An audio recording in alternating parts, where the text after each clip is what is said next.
self-help can be dangerous in that it leads to a kind of dissociation, which I will explain in this video. So if you'd like to learn how self-help can lead to a detachment from the mind and the rest of reality, and you actually start living in your mind somebody else's life, not in tune with who you really are, then listen to this whole video where I also explain the negative, deleterious effects of dissociation. So before we get into it, please give this video a thumbs up and subscribe to my channel if you'd like to learn more about self-development, dating, and how to reduce suffering in life. Let's get into it. So dissociation is basically when two things are out of sync. They are not aligned. There are different forms of dissociation, but typically it involves a mental detachment from reality and the information inputs of the environment. So your mind is not in sync with the environment. Hence, the two sort of main entities involved in dissociation are usually the mind and reality. And reality can also entail your body. So your mind is not in tune with your body. And for example, if you feel pain or you're tired, you might not recognize it in your mind because you are dissociated. Now, I am by no means an expert on psychopathologies, but I believe there to be sudden dissociations which can occur as a result of like dissociative identity disorders, where people have, for example, different personalities. And these kind of dissociations are quite extreme and might seem relatively foreign to you or alien and unrelatable. However, there is a kind of dissociation that can easily occur for really anybody as a result of consuming too much self-help, self-development content. What happens is, if you start to live the life of somebody else, not yourself, this can occur if you're following the dream of your parents, which aren't yours. It can occur if you're following the lifestyle of your idol, which isn't your life, and your mind adopts the habit of trying to actualize the life of an external persona who is like feeding you this advice, and who is not who you really are, which is not who you really are. And this can happen very easily, and people, I think, are very prone to it, and it happens often because there are so many people telling you how to live your life nowadays, especially in the coming from the self-help industry, you know. And obviously, being who you truly are, when people say that, you're like, what the hell is that? You know, it's kind of wishy-washy, vague. But if we sort of simplify it and just say, okay, if you're not being who you are and you're not following your intuition, that can easily arise because you are obviously surrounded by people who, everybody's surrounded by people, and people want things, you know, they want you to do things, behave in certain ways that benefit them. And the likelihood of that, what they want, being aligned with who you truly are is obviously quite low. So this can happen very easily. Now, if we connect this now to self-help gurus are very enticing and attractive, let's say, for especially young people, because first of all, they're eloquent, they have credibility, they're persuasive, and they offer precisely that which you're looking for. If you want success, if you want more attention from the opposite sex, if you want more, they are offering to deliver you and promise you to help you achieve that which you want. So they're guiding you towards us being in a state of not having to a state of having, and humans always want something more. So this is very attractive, obviously, especially for young people who are at a stage in their life where they have a big dream, they have big goals, and they want to get from A to B. And self-help gurus sort of deliver, they supply advice on how to achieve that. Now, they tell you how to live your life, and this is very often quite valuable advice, like how to optimize your work, how to be more confident and attractive. Their advice is it's valid, you know, but that is not the advice they're giving you, is not your experience and knowledge obtained through your own learnings. You are simply adopting it without processing really why you should adopt it, and then you dissociate because you are thinking processes, you are thinking thoughts that have not arisen from your own intuition, from your own, let's say, knowledge, and if they're quite extreme thoughts, which self-help gurus very often do deliver, like people like Gary Vee or also Jordan Peterson, then of course you're going to dissociate more, and the negative effects of the dissociation will be stronger. So let's say you start adopting strict routines that are preventing you from pleasures and fun in life, because that is what the guru says, like you're not going to be successful if you're just having fun and like messing around, wasting your time. But that's not what you concluded from your own experiences. You like having fun and you think it's good, and it helps you relax and it helps you enjoy life. So you would have thought, well, why shouldn't I be having fun? Let's say you start living the life which is advised from an external information input. It is not what your mind and body might need and want, or what they are telling you.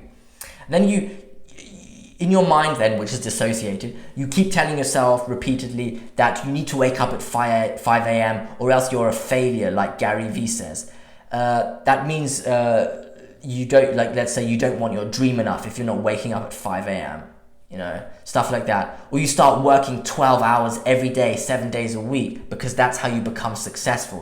These are quite extreme things. And I can tell from my own experiences, 2 cases where I dissociated and actually became sort of depressed, permanently grumpy and in a bad mood, and I noticed something was wrong, was last year when I was consuming a lot of Jordan Peterson content, and I was trying to figure out where there was a fundamental truth in life, sort of things like, is there one way of behaving that is better than all the rest? Is there one value that is better than all the rest? Is there one culture, one society that is better than all the rest? And I was trying to figure out, and I was thinking, there really is, being so strict with yourself, being so disciplined, that is the way forward. That is how you create things. That is how you stay healthy. That is how you succeed in life. And then I talked to this woman for like 3 hours. I had a conversation with her about life, and she was at my university. She was a professor, and she was very knowledgeable, very,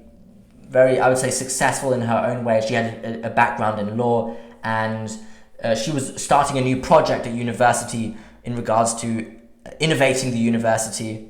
And then I sat down with her because I was interested in maybe helping. And for like 3 hours, I was just talking with her, and I was trying to argue with her as to why some ways of life are better than others, and some cultures are better, and some values are better, and some cultures have stupid values which just make people suffer unnecessarily. And she was, arguing against me and saying that no, you cannot certainly be sure that. You cannot be sure with certainty that some ways of life are better than others. And I just didn't believe her. And eventually she was like, Henry, I feel like you're attacking me. You're taking it personal. You are personally attacking me.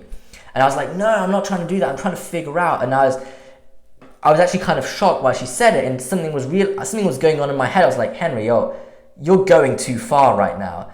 And it was an excellent talk. For like 3 hours we talked. So I learned a lot. I took good notes. But then afterwards I went home and I realized that was too much. Henry, you've gone too far. You've dissociated, essentially. You are living the advice of Jordan Peterson not with fundamentalism, because he's not a fundamentalist, but with trying to argue why some values are better than others, and there must be some fundamental truth and all this sort of stuff. And I was sort of interpreting it in my own way then, but sort of exaggerating it. And I was radicalizing in some sense. And at that time, before I had that talk, I was actually kind of depressed. I was had a lot of negative emotion. I was sort of permanently grumpy and in a bad mood. And I noticed something wasn't right. I wasn't quite happy. And then I had this talk, and about a few days after, 1-2 days after, I just clicked and something else happened. And I realized this isn't good, and I need to relax a bit. I need to come off my discipline, because I had very disciplined routines back then. I still do, but that was where I realized, okay, I'm living the thought process of Jordan Peterson, of these intellectuals, and not my own experiences. And then the second experiences I had, which was essentially the last few weeks, is I've been trying to live the advice of Jordan Peterson. I'm a huge Jordan Peterson fan. I was sort of waking up at the same time of the day and eating a fat and protein heavy breakfast, because that is how you balance your reduce anxiety, let's say. And I thought, I need to maintain this routine, or else I'm going to be really moody in the morning and I'm going to be a mess. I'm not going to succeed. I'm not going to be productive. And I'm not going to be efficient. And so I was trying to protect that routine by all means. And I'm living with my family right now, and they're not. They don't have such a disciplined routine, and we sort of clash in our schedules, which isn't good. And they think I'm too sort of rigid.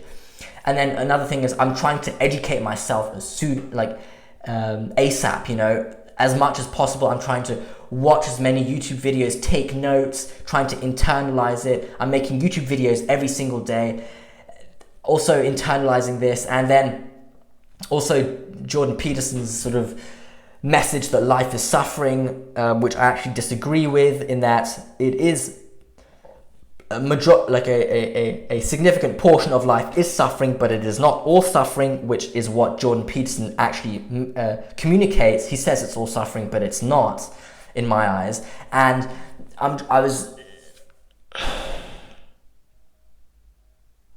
essentially just going radicalized or becoming too rigid and living the advice or thinking the advice of Jordan Peterson without actually having tried to question and process what he is saying and actually think, is this right? Is this wrong?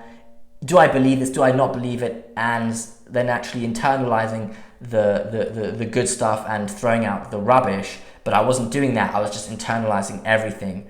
And that's not my truth. The knowledge that self-help gurus promote is knowledge, but it is not your wisdom. It is not the wisdom you have obtained through making mistakes in life, let's say. And for example, another thing was I've been watching a fair amount of Jordan Peterson lectures, and I take notes, and I was taking word for word notes. So I was actually internalizing exactly what he says without actually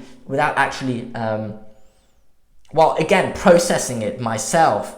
And that's not good. I was dissociating, and I was thinking in a way of Jordan Peterson as if he was this other personality within me. And that's not who I was. That's not the life. That was not the knowledge that I have obtained. Now, the different effects or the outcomes of dissociation, as I said, were just like a permanent feeling of negative emotion, like you're dissatisfied, you're unhappy. And you'll notice this if you listen to yourself. Really, if you're sort of permanently in a state that you're not cheery, you never feel any sort of jubilation, you never feel like positive emotion, then something is wrong. Then you might be dissociated. Of course, this dissatisfaction might stem from something else, but it might be from you dissociating.